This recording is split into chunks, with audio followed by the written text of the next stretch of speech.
Hello and welcome to She Leads Collective podcast. I'm Mary Gregory and I'm so glad you're here. This podcast is a space for honest conversations about what it really means to lead as a woman today and how we can all show up with more courage, care and clarity. You'll hear from inspiring women, powerful allies and bold truth tellers who are changing the game, not by playing tougher, but by leading smarter, softer and stronger.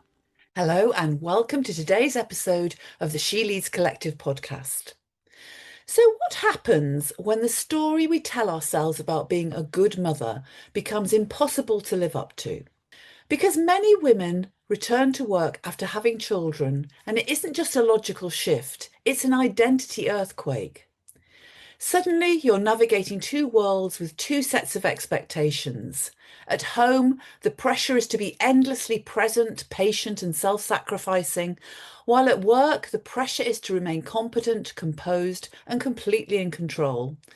And somewhere in the middle of all that, many women feel they have to put on a mask that says, "I've got this," even when they feel anything but. My guest today knows this experience intimately. Leila Green is an entrepreneur, speaker, and the founder of the bold and fast-growing movement Fuck Mum Guilt. But before that, she spent a decade building successful publishing businesses until life threw her a curveball, well, actually three.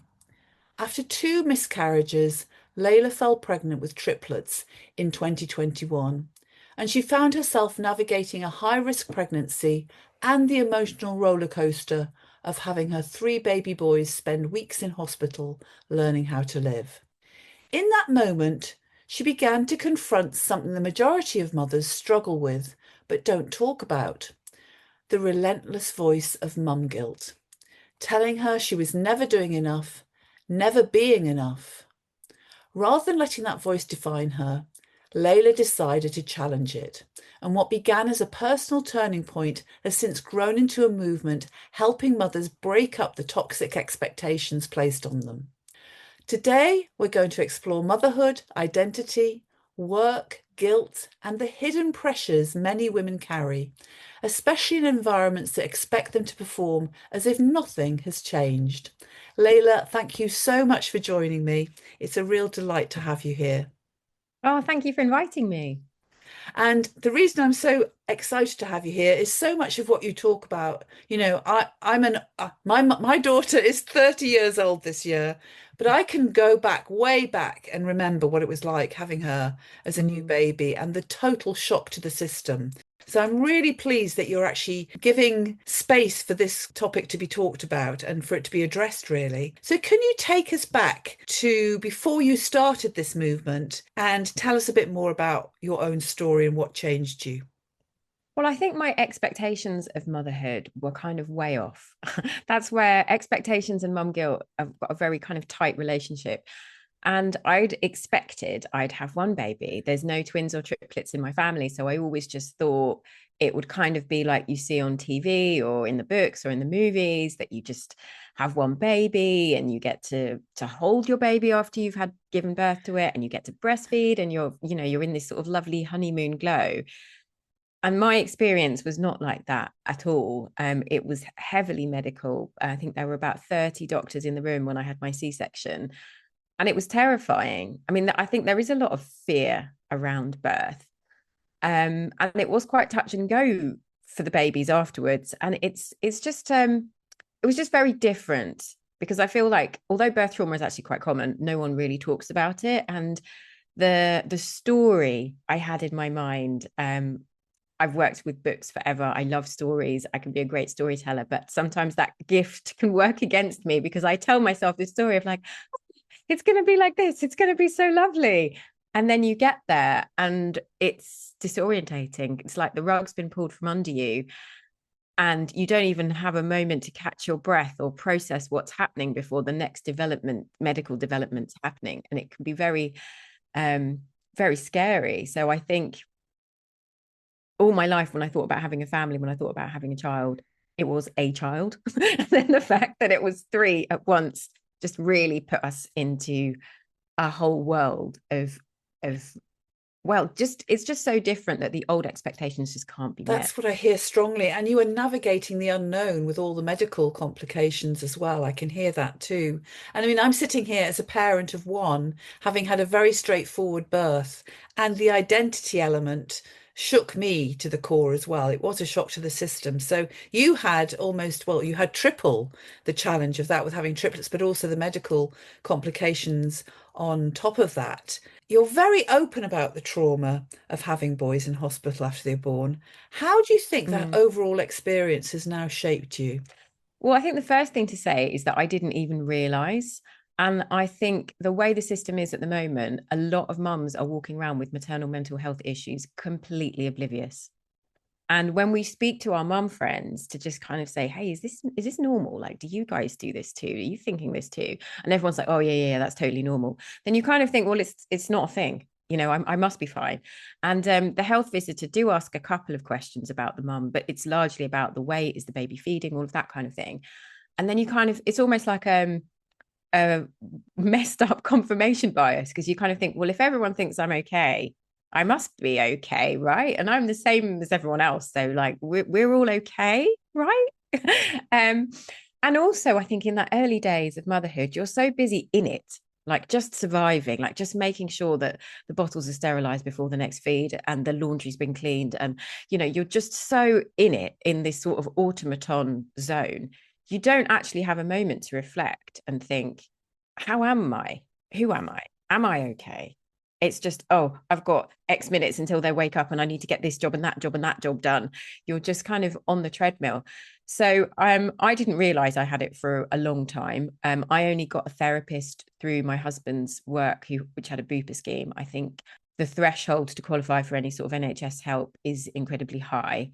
And especially when we don't even realize we've got anything wrong with us and no one's really bothering to look or ask us. There's a sort of silent epidemic going on where people just don't really know that they have these things. But I think it's very normal for mums who've had babies in NICU, that's the neonatal intensive care, to have trauma from that time, because it's just so scary. Fundamentally, you don't know if your baby's going to live or die. And other babies in that hospital ward are dying and having blood transfusions and serious operations. And it's quite dramatic. And at the same time, you're just trying to just take it one breath at a time, one step at a time. You're trying to absorb all this medical jargon that you don't really know. And some doctors have time and have a good kind of compassionate nature to sit down and make you feel empowered, like you're part of the decision about your child's care. And some just don't. So it's sort of potluck. So it depends on the personality of the doctor Yeah, and as well, and the impact they some have. of them were really good. But I think actually there was one consultant whose ward rounds took ages, and you could see all the rest of the team rolling their eyes and like looking at their clock. But that was the consultant that every mum wanted, right? Because that one's going to leave no stone unturned and make sure that everyone understands exactly what's happening about every element and that everything's been completely optimized. But not everyone has that manner or that time. So I think the fear just becomes internalized, that either there must be something bad about to happen, or we can't have got away this lightly. We're going to end up with a diagnosis further down the line. I think that fear really just overshadows what's supposed to be kind of like a beautiful experience, but is that actually quite scary, and it's out of your control. That's a really hard thing. I think, your babies are so vulnerable, so fragile, like they couldn't even breathe unaided at that point. They're so desperate. And there's this primal thing in you where you should be the one that makes it all right. And it's not you. And actually, you don't even really understand all of these numbers on the monitors, or what these graphs mean, or what this drug does. And occasionally you might ask a doctor, but they'll give you such a complicated explanation that you don't really understand anyway. And then you just feel daft. And you're so, both me and my husband are people that kind of like to be in control. And in that situation, you have to accept radical acceptance that this is outside of our control. And there's nothing we can do. And that, I think, at any stage of parenthood, it's very difficult to see your child in distress and be in that there's actually nothing we can do. And there was one point where they were trying to do a procedure. They were trying to basically put a massive straw up Jerry's leg to pump nutrients into him, because he wasn't feeding through a nasal tube. And you can imagine a tiny wriggly baby leg and this big plastic straw, and it's just not going well, and there's like blood spatting everywhere, and there's that blue roll that they're trying to mop it up with. And I thought, I just have to leave the room because I'm getting so stressed, I'm stressing the babies out. So that's like the limit of it, is that actually sometimes the best thing to do is to remove yourself, because I have to admit, I can't handle this. I can't handle this. And they're sensing mummy's freaking out, and that's not helping anyone. Gosh, it sounds absolutely terrifying. And I don't, until I've spoken to you right now, I hadn't appreciated how traumatizing it was. So thank you for being so open and sharing that, because I think so often it goes unspoken, the challenges that women go through, and not just women, but men as well, because they're the parents too, when their children are so vulnerable and so young. And I think actually it is surprisingly common. I mean, if you think of, the workforce or how many working women there are, many of them will have had premature babies, or many of them will have had babies born with complications or things that need a bit of support. The bed pressure in these hospitals is huge. Like, these wards are rammed.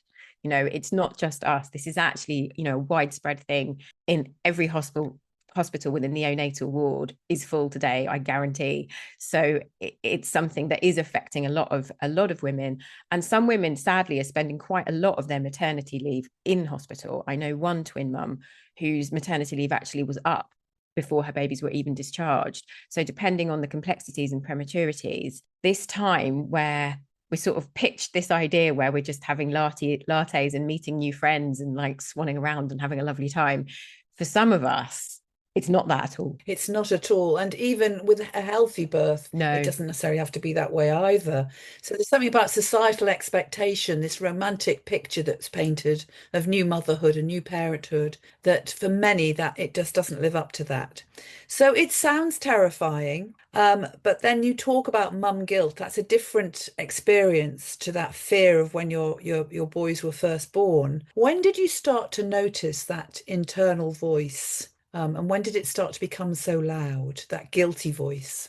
Yeah. So, I was just telling you that some consultants were kind of better than others in terms of their manner and how they approached families. So we were promised by multiple consultants that our babies wouldn't be split up. They were originally split up into different hospitals, and then we got united in one hospital, and we were promised that they would be discharged together. But then various bed pressures and new consultants on shift, and two of them were signed up to be discharged and one of them wasn't. So that week where I had two at home and one in hospital was where I learnt what mum guilt is, because I just couldn't be in two places at once, and they were on the same feed schedules. So they, who I was going to breastfeed needed to be considered and planned, and like logistics around it. And even the ones that were at home, they still hadn't met their due date. They were still very needy, and like all new parents, I'm sure, but particularly in this weird situation where me and my husband were just massively out of our depth, like to the point that James was like, I think we need to call the hospital and say they shouldn't have discharged them. They should take them back. I don't think it works like that. But they were stressed. They were in distress still. They weren't happy being outside of the womb, and they were still struggling. So it's not like they were still tiny, they were still so needy, the two at home. But then the one in hospital was the tiniest and weakest and illest of all. So it was really tough to think, well, should I spend my time in hospital with the one who's got teams of experts, from like occupational therapists to, physios to everything with him the whole time, or the two at home that are a bit healthier?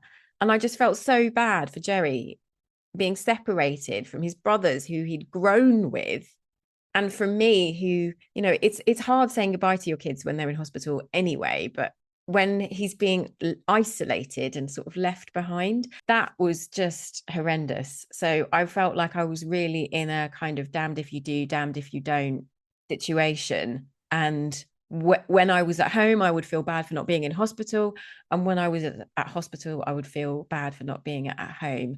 And it really kind of underscored the message of that early motherhood days, which is there's never enough mummy to go around. So it's a real no-win situation. Yeah. And then you think, well, in any other scenario, if someone had told me, like in my 20s, oh, you're going to have a baby that's got this problem, that problem, and you're not going to be in hospital with them day and night, I would be like, no, where? But then in my reality, I can't do it. And I see other parents who've only got one child in hospital who are there every time I go in, who can sleep there, who can, do all these things that I can't. But I was just stretched. And then I felt like it's not their fault. It's not their fault you can't do this. They deserve better. Like that was where the kind of bullying voice came into my head. And there was one day when I was really tired. I think, anyone who's had a newborn will remember those days where it's not just tired, it's like deep fatigue. Like your body feels so heavy, you can't even get up off the chair, exhausted. And sometimes it's when we're in that state that mentally we can be a bit more vulnerable to these stories, these kind of messages that are coming in. And I was sitting down because I was pumping and there was a lot of pressure to breastfeed, and I was trying to give them as much milk as I could, and that wasn't really going that well. And then they were sleeping in a cot across the room and they started waking up and crying. And I just felt so exhausted, I couldn't even get up to the cot across the room. And I was really having to kind of summon the energy to do that. And in that moment, all of the thoughts in my head were those negative bullying thoughts. It's not their fault, you can't do this, you're never going to be good enough, you're letting them down, they deserve better.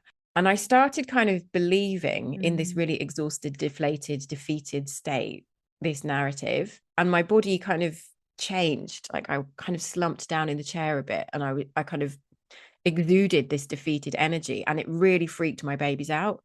They can sense, I'm sure, even non-verbal babies have a really good handle on mummy's not okay. And they just went wild. Like they started that shrill panic crying. And I was like, oh my God, this isn't making anything better.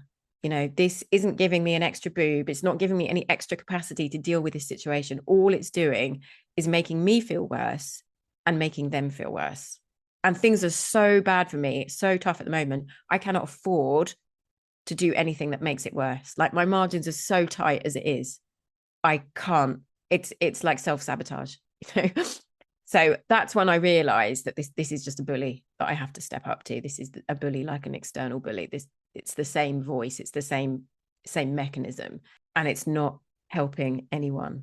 And I think that's a really important message for any mum listening, that often this isn't constructive feedback. There isn't like feedback that can improve a situation or give us extra capacity or resources. It actually just makes us feel worse when we're doing our best in whatever situation we're actually in. So something there about it's about having to manage yourself and your own internal reactions. So the way to kind of tackle that mum guilt is to get real with yourself about I'm not helping myself here by relating to myself in this bullying way.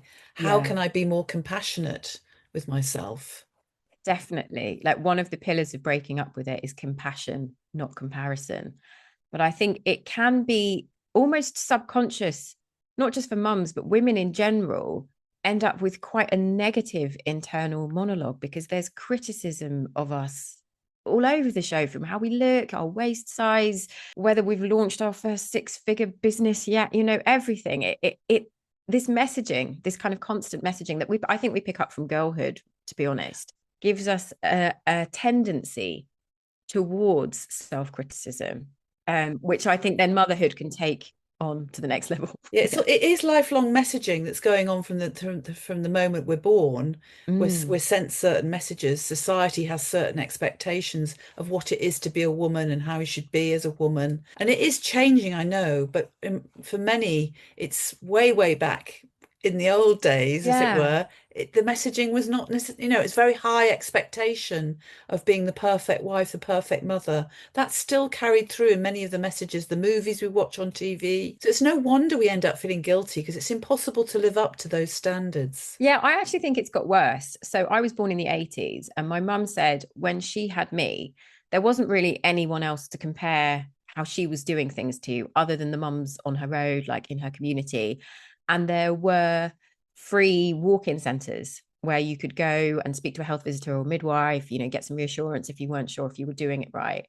So there wasn't this kind of massive discrepancy in what good looked like, because everyone was sort of in the same boat, with driving the same sort of car, doing the same sort of things. There wasn't this kind of like 5-star deluxe version for her to compare her reality to. Everyone was very much more kind of knitted together and doing things in the same way. But now there's so many different ways that are being pushed of doing things, so many products. If you go into John Lewis, for instance, the number of baby products that just wouldn't have existed in the 80s and that cost thousands and thousands of pounds, it can be a bit bewildering and bamboozling. So I think actually the expectation has got worse, and social media has been like a petrol bomb. Yeah, it's certainly blown it up, hasn't it? Social media, you see the perfect influencers doing it the way it should be done and all that sort of stuff, but also the whole messaging element and the fact that we're less connected through technology. You talk about your mum, and I think about, yeah, mums getting together, supporting each other. That whole phenomenon of it takes a village to raise a child, etc., was much easier way back than it is today because we're much more disconnected through the technology that we use. Okay, let's talk then a bit more about then going back into work, being a woman, returning to your job, for example, in a corporate environment, and then feeling that you have to put a mask on because that there is absolutely this expectation that when you're at work you have to be the worker, you're there to do your job, and yet when you're at home you're expected to be this perfect parent as well.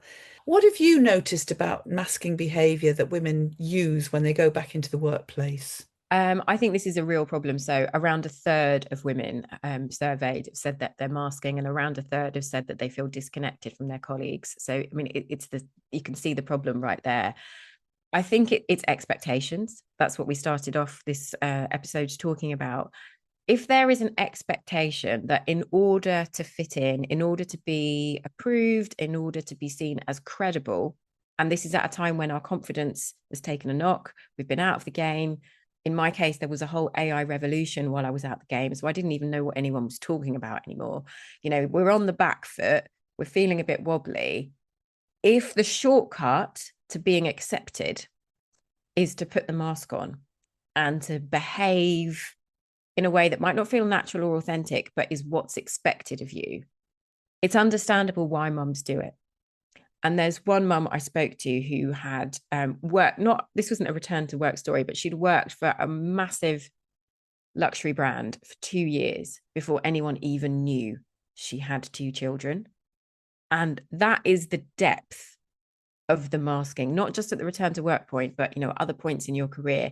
If you're in an environment, and let's face it, most of these environments have been set up to fit a masculine model, and you're driven and you're ambitious and you're a high achiever and you really want to go for it, without even consciously realizing it, you will end up adopting those sorts of behaviors, that sort of language, those sorts of protocols, if you like. That's what's accepted.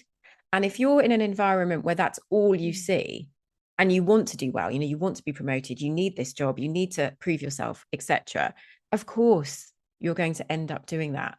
But what's actually happening is, of course, that is leading to misery and burnout because it's lying. It's basically fake. And you can't keep that up. There will be a day when your kids are sick or something's happened. And actually, this often happens at the beginning of the return to work period, because when we're putting our children in nursery settings for the first time, they're so germy. And my kids, or premature kids, have like no immune system. So they're likely to kind of get sick, as soon as you put them into a childcare setting. So you're just back, you're trying to put your best foot forward. And then, within the first 10 days or something, your child's been excluded and you have to keep them out of nursery for 48 hours if they've had diarrhea or vomiting. And it's like straight away, this is like exactly what you don't want to happen, because you can't pretend that you don't have kids.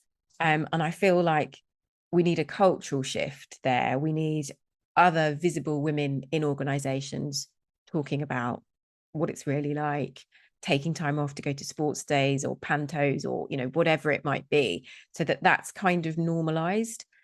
Whereas at the moment, the mums I've spoken to have definitely felt like they're on the back foot. They're being judged. In some cases, they're being discriminated against, and they don't feel like they can have an honest conversation when they return about what my boundaries are now or what I can and can't do now.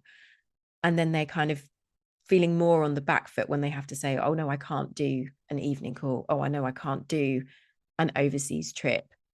And then some of the mums I've spoken to have found when it comes to kind of your yearly review, the fact that they're not so available in the evening or the weekends, or that they can't do the out of hours networking thing, is actually being kind of used against them as a reason not to give them a bonus, not to give them a promotion, when, you know, they're kind of squeezed both sides here. They're sort of in an impossible situation. Well, it's that hidden load that women carry, isn't it? Often as well. So Yeah. women carry a hidden load in the workplace, often because they're taking more pastoral care of people, but also the hidden load of what they're carrying from home and in the family as well. I'm just curious also then about what are some of the signals that organizations or workplaces unintentionally send that reinforce the pressure that results in the mask? I think it's particularly hard for international organizations where there are time zone issues and there are expectations that you can do calls like after 7, for instance, which is around bath time and bedtime. And for mums, that's like a very stressful time at the best of time. We can't be taking calls then. And also, if you say, well, I can't take a call then, they'll be like, okay, well, we'll take you off this list. We'll take you off this project. You know, there's often not any kind of way back. It's sort of a bit binary. It's like either you're in it and you're fully in it and you're doing as much as everyone else, or you're a bit tertiary. What would be a more positive way, do you think, for organizations to respond to this? I think the optimum thing to do is, at the point that a mum's returning, is to have a really honest conversation from both sides. And I know this takes bravery for the mums, and it depends if you have that relationship in your team where you could have that sort of conversation. Because back to the theme at the beginning about expectations, if there are unachievable expectations, that will just build a sense of dread, anxiety, and stress. So in an ideal world, you want to make sure that those expectations are aligned when a mum comes back, that she may be able to say, look, I can't do the 7 o'clock calls for the next 3 months. Can we talk about it again in 3 months' time? And that to be okay, so that both parties are aligned. Because also it's kind of not the employer or the team's fault if no one's told them you can't do this or this is going to be tricky. If they don't have children themselves, they might not automatically think that. So if we don't have this two-way dialogue where both, you know, you haven't got a situation where your boss is thinking you can do something which you know you can't, and you're just waiting for the day when that blows up, or you're thinking it's fine, I can be super mama, I can do this, I can do that, I can do this, and then inevitably you're setting yourself up for something that's unrealistic. That's not good either. So I feel like everyone's expectations kind of need to be aligned, and just having a short half-hour chat, you know, at the return to work, at the keep in touch day, where mums feel like I can talk about this, and perhaps with the support of their family networks. Lots of organizations now have parents networks or family networks that can kind of help encourage open dialogue and set this up and kind of role model it. I think that's where we need to get to. And then to have kind of check-ins, say, you know, 3-6 months down the line when things might have changed. Because particularly if you've had kids that have got complex health needs or very premature, have been in hospital, at the beginning, their level of dependency and their level of needs impacts your ability to work more than it does, say, even in 6 months' time, because kids can actually improve and bounce back pretty quickly. So that's what I would like to see, more of those kind of expectation conversations. That doesn't sound difficult to do, really. It's just about giving a little bit of quality time to it, and also getting clear about what is expected and what is needed, and how can we find the right balance between both the mum and the organization or the manager that Yeah. she's working with. It's not a difficult thing to do. It's not. And if we're being completely honest, the way we work and the world of work is changing now. You know, the rug's been pulled from under us. This is going to be redesigned. We're in a process of shift. We're in a process of change. And some of the brilliant ideas that pioneer us forward will come from working mums who are used to crisis management, who are used to constantly being in change, who are used to being resilient and powering on in less than optimum conditions. You know, this is actually an opportunity to almost kind of redesign your role and have a look at, you know, where am I really adding the magic? And, you know, what can we ditch? what could be delegated, what doesn't need to be done in this way anymore. And I found I've always been very impatient, as I think entrepreneurs are quite impatient, because we're always like looking for better ways of doing things. So, but when I became a mum, I was like, I just have no time for meetings when nothing happens. I think we're much more fired up about innovation, really. And when we're thinking about time away from our children, time that we're paying for childcare, for instance, we want to make sure that we are doing our most impactful work when we come back. And that should be what our employer wants too. So this theoretically can be a win-win if we're thinking about that, Pareto principle of the 80-20. Let's focus on the 20. If I'm not working full time, or if I can't do everything I used to do, like, let's just do the bit that's magic that only I can do. And let's look at how we're redesigning everything else, because like my husband's work, for instance, have just started using Claude Code. And in a few weeks, the whole way the team works has changed.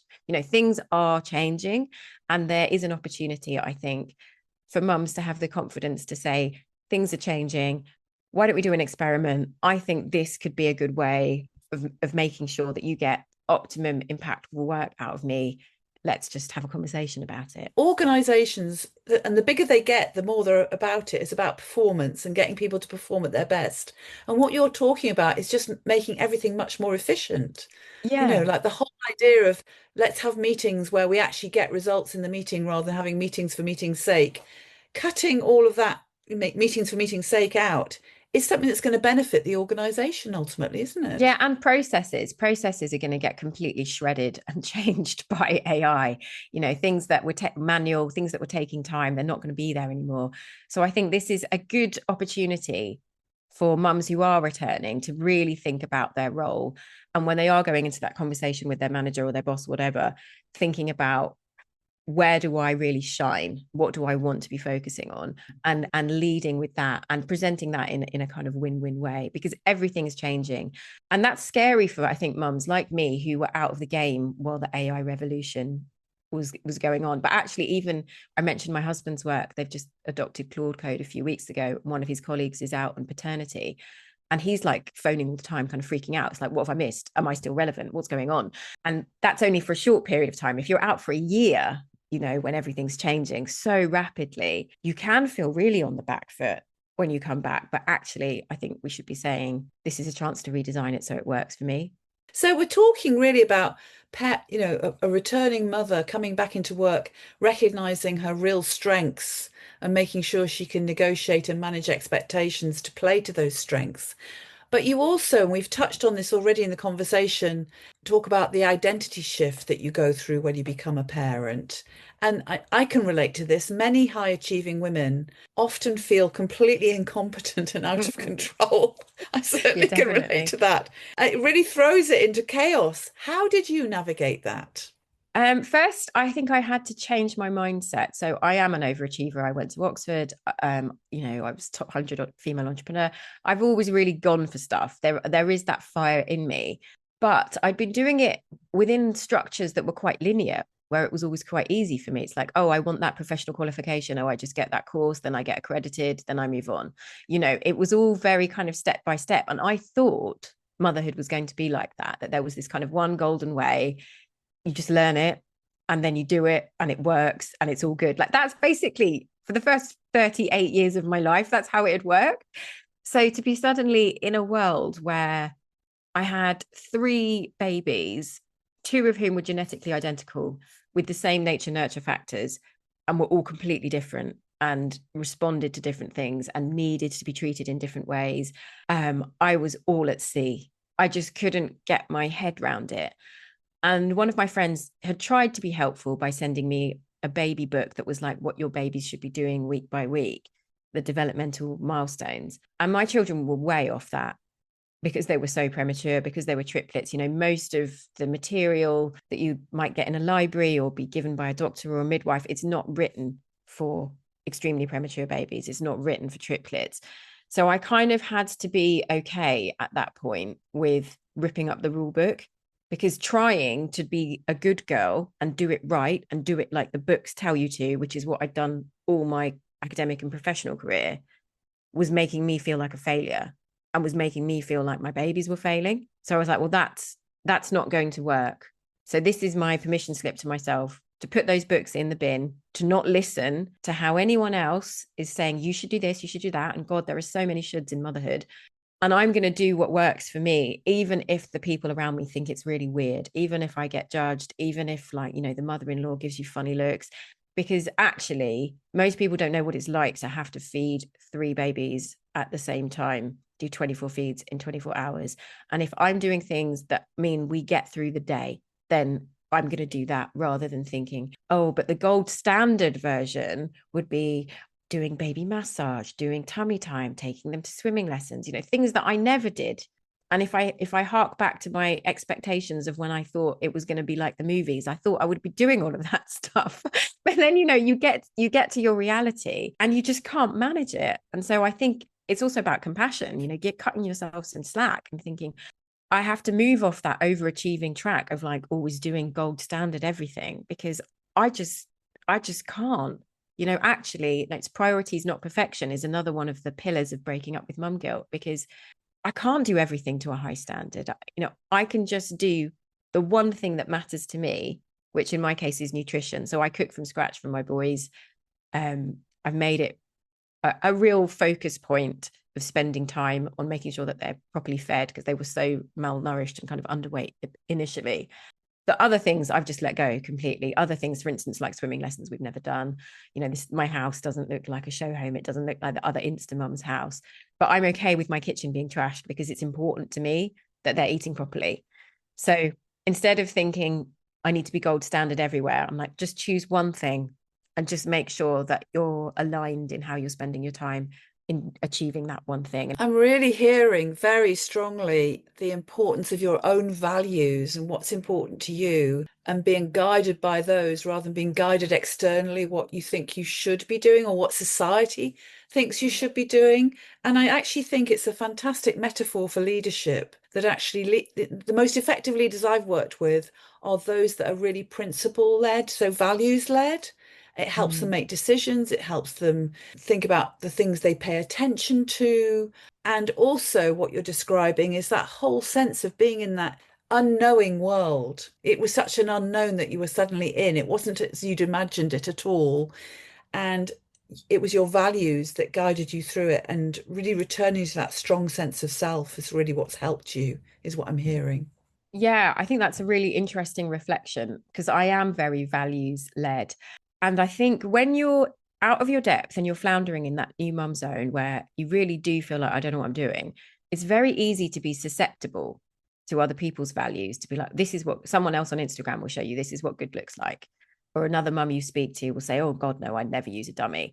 Or, I don't know, there's all these little judgments kind of coming at you. And if you don't have a strong sense of self, which I think luckily I'd had from various therapy work I'd done before, and also meditation, Buddhism, yoga. I'm mixed race, so I've kind of got a bit of Eastern and Western culture just in my nature. I could, after kind of the getting through that first kind of few weeks of wilderness, I could listen to my maternal instinct and trust it, and trust that I knew what I was doing, even when you might get funny looks from the mother-in-law or whatever else, that I could say, no, this is what works for me. And other people have said that comes off as confidence, but it's not. I don't really see it as kind of classic confidence. It's just like, oh, I do it this way. Like, for instance, my kids don't watch TV, they're screen free, which other people think is crazy, and they tell me I'm making my life hard, and my home would be tidier, and my kids would be more obedient, and I'd have more of a break if I just put it on. And that's fine for them. I'm not like team screen free. I'm not making content out and putting it out there that no one else should do it. But that's just what I've chosen to do. And I don't actually even really talk about it. It's just, I don't need to make it part of like my identity of how I mother. It's just a decision I've made for us. And that's what works for us. And so that's what we're doing. And I'm not moving from that state, so I'm not going to. It works for you. It's how you live your lives. So even if some of these decisions that we make, other people are like, oh my God, why on earth would you do that? It's like, well, you don't walk in my shoes. You don't know my life. You don't. And I think this is true of working mums. They often get, oh, you should do this, you should do that, from well-meaning managers who've had kids who might be in a different finance bracket, have a different situation with family living near them or not. Anything could be completely different. No one walks in your shoes 360 and knows your life like you do. So you decide. I think just shifting that I should from I decide, it can be really powerful. I actually think we should be banning the word should, actually. So if you ever catch yourself, and this doesn't just apply to motherhood, it applies to everybody in life. If you catch yourself going, I should be doing that, you are setting yourself up for feeling guilty if you don't. Should is not a good word. It's like, ask yourself, do you want to do it? Is it that important to you that you feel you must do it? All those are the sorts of questions to ask yourself. So, particularly in your situation, Layla, but also for life generally, let's get rid of that word Yeah, and I should. think it's back to the values because, for other people who have different values, what they'll prioritize is something that I might end up thinking, oh, I should be doing that. But that's not real. That's not truly what I want to do. That's not what I've decided to do. That's fine for them, but that's not authentic for me. That absolutely leads to inauthenticity because you're doing things that you think other people might want you to do and expect of you rather than doing things that really work for you. So very good point there. Thank you for bringing us to that. I now want to move on to think about the cost of mum guilt. So we know that around 26% of women leave the workforce after becoming mothers, which is a huge Mm. loss of talent. What do you think organisations misunderstand about motherhood? I don't think they give it much thought, to be honest. I don't think things are being done maliciously. I think there's just everyone's busy, everyone's got their KPIs, whatever. No one's actually stopping to think, unless you happen to have an amazing mum who's the founder of a small business. No one's actually stopping to think, how is this shifting things for this individual? How they're not actually asking the most obvious question, which is how do we get the best out of this person? Like, surely that should be the underlying question that every employer is asking. When I was employing people, that's what I was thinking.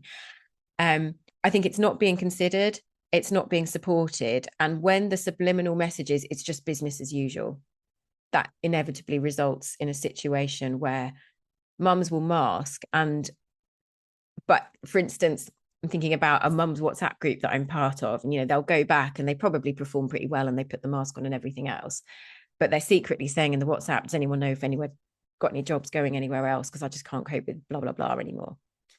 So I think there is a retention risk that they may return for the first year, for the first whatever, whilst they get their ducks in the row, whilst they're looking around, but their heart's already out the door because of the way they've been treated or the way that they've been made to feel. There is one triplet mum I know who worked in a state organization, and she had an incredible boss who actually invited her to come and stay with her kids while she was on mat leave. And the boss said, I just wanted to understand what it's really like for you so that I can really support you when you come back to work. And after she shared that story in our WhatsApp group, literally everyone wanted to give CVs to this organization. So I think, firstly, organizations need to realize it matters, because I don't think they see it properly yet. But as someone who's in the conversations where mums are talking about jobs and careers and is there anything going there? It does. That's really, in a way, more important than monetary remuneration, because we are looking at where can I work that will fit with my life? Because if it's not even a life fit, it doesn't actually matter how much the salary is, because we can't do it. If it's going to mean that our childcare is not working, we can't do the nursery drop off, we can't even do the job.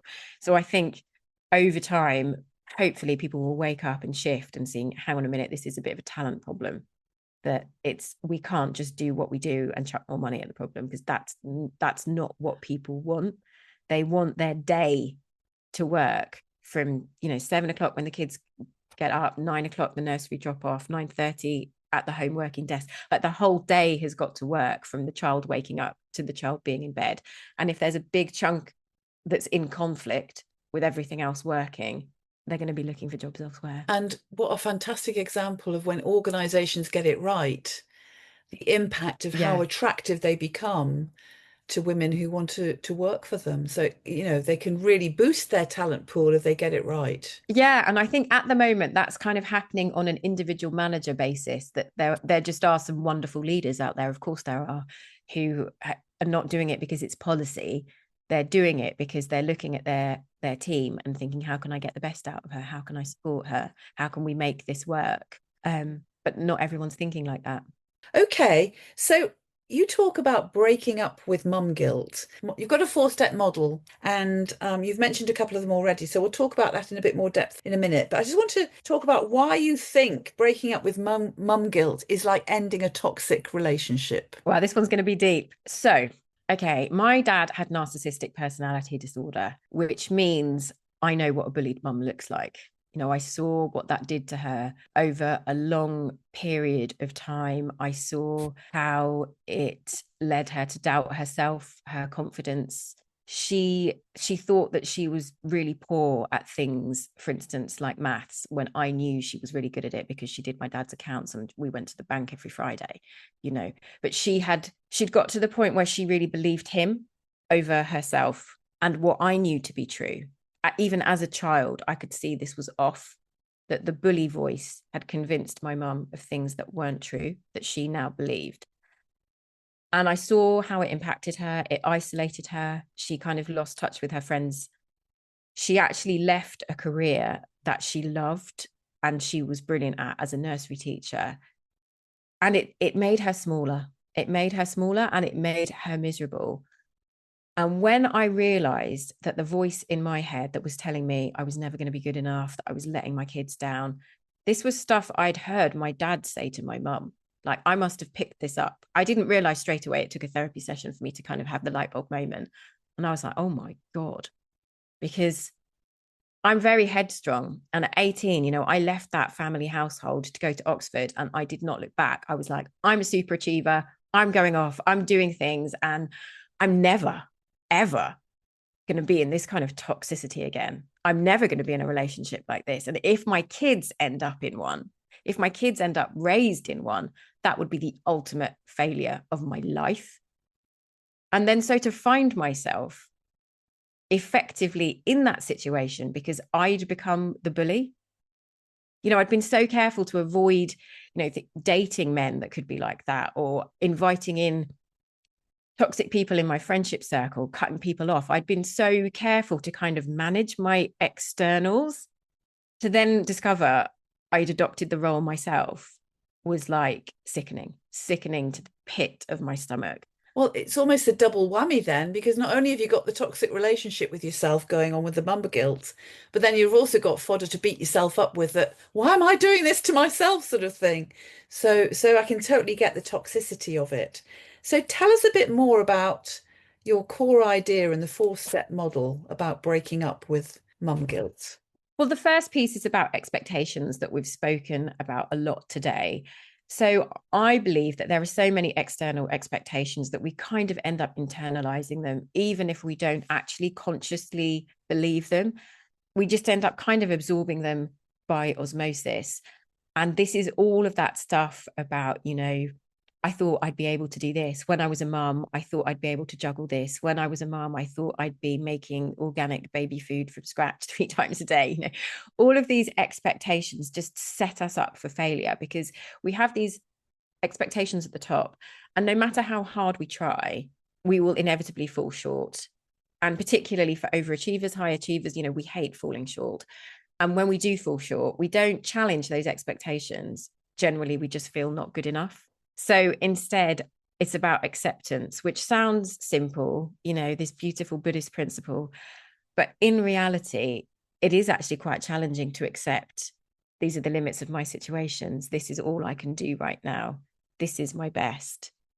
To kind of unhook from what I thought I'd be able to achieve and just be like, I'm getting through the day. That's my acceptance now.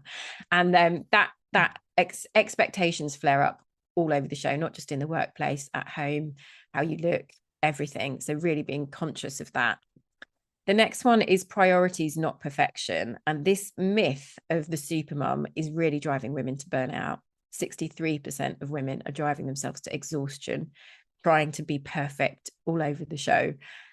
And instead, like I said, with nutrition, it's about choosing that one thing that matters for you and really being aligned with values to know what truly matters to you and your family and being okay with letting the other things go, which is massively uncomfortable for an overachiever. I'm not saying this is easy, but it's almost like the metric for good is just your one thing that you've chosen that you want to make sure happens. So for some mums I've spoken to recently, they've said, I want to be home for bath time. That's their one thing. Another mum said that she wanted to be able to take her son for a walk in the woods every Saturday. If that one thing is being done, it doesn't matter about the laundry, it doesn't matter if you haven't got beautiful designer clothes for your kids. It doesn't, like, none of that stuff matters. Like, just being really clear on what your one thing is. Next up, we touched on this as well, is compassion, not comparison. And this is one I find hard.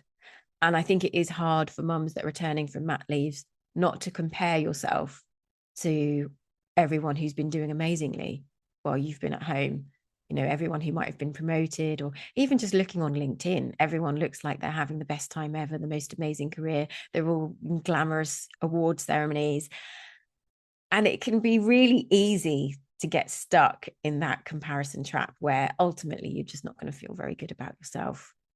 So instead, treating yourself, be kind to yourself is my mum's motto, always trying to have that voice of compassion for what you are doing, for what you are able to achieve in your crazy circumstances, rather than thinking, particularly for me, I could look at LinkedIn on someone who doesn't have 3-year-old triplets, who's probably able to pull off loads of things I'd love to do, and think, oh, why can't I do that? But the reason I can't do that is because I've got 3-year-old triplets. So it's like, you're in your reality and they're in theirs.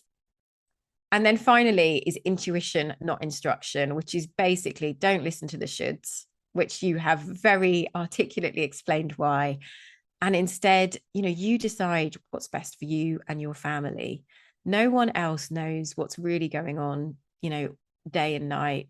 No one else knows the full picture. You do. So, choose what's right for you. And if other people give you flack for it, this is your decision, kind of standing in that power and saying, this is what works for my family. It might look a bit odd for you, but this is what I found to work for me. Leila, I think all 4 of those are absolutely wonderful. And my reflections listening to you share about that, absolutely brilliant for new parents, navigating that change and getting on with their lives and being good parents. But I think that applies to everybody. Yeah. If you live your life by those 4 principles, you're going to be doing pretty well, I think. Yeah, I think it's a blend. Some of them have come from the more Eastern philosophy, because I mentioned I was mixed race and I'd studied Buddhism and mindfulness and things like that before I became a mum, which I think was really good. A really good kind of mental grounding in managing myself, I guess, managing myself rather than trying to control. But also coming from that entrepreneurial background, it's quite practical. I am very impatient and I do get stuff done. I have to with the amount of stuff I've got on my plate. So I've tried to kind of bring them together and think, what is enabling me to feel my best as I do my best? Beautifully put. And if we've got a variety of listeners for this podcast, but if someone is a new parent at home, feeling maybe overwhelmed by the change they've gone through, and maybe feeling like they're failing both at home and at work, what would you want them to hear? I'd want them to feel that they're not alone. And I think this is the compassion, not comparison piece, because they might be comparing themselves, as I was, to other mums in the community who seem to have it all together, who are wearing full makeup and wonderful outfits and having time to go for coffees and all these things. And also online, sometimes when we're quite lonely and we can't get out of the house when we're stuck with newborns, we're more vulnerable to spending time online because we're lonely. And then the images we see there are not that supportive either. So I would just feel like I would like to tell that mum that they know what's best for their baby, that their baby is relying upon them for their leadership, and that's all that matters. And more broadly, for the leaders and organisations who need to understand motherhood and what motherhood is about, what do you think they still need to understand that they don't? I think this is going to cost you. That's what they need to understand. This is going to cost you. Your talent is going to leave, and it's expensive. Nurturing talent only to let go of them, having to rehire from scratch. I think the employers need to see, as part of this huge landscape shift we're going through at the moment, that this is an opportunity for things to be redesigned in a way that is not just mum, but more family friendly. Leila, thank you so much for joining me today. And thank you so much for sharing your wisdom based on the experiences that you've had. It's a really important conversation I think we've just had, particularly around the expectations placed on mothers, but also potentially what organisations can do to make things better as well. So thank you so much. Thank you. And thank you for asking me such kind of thought-provoking questions. You've got a very considered way of approaching a subject, which really makes me think about what I'm saying as well. Oh, that's my pleasure. Thank you so much, Leila. Thank you so much for listening to the She Leads Collective podcast. If this episode resonated with you, follow the show or share it with a friend and leave a quick review below. Or leave us a comment. Change happens through conversation, so let's keep this one going. Listen out for the next episode and join me as we keep lifting the lid on the stories that matter.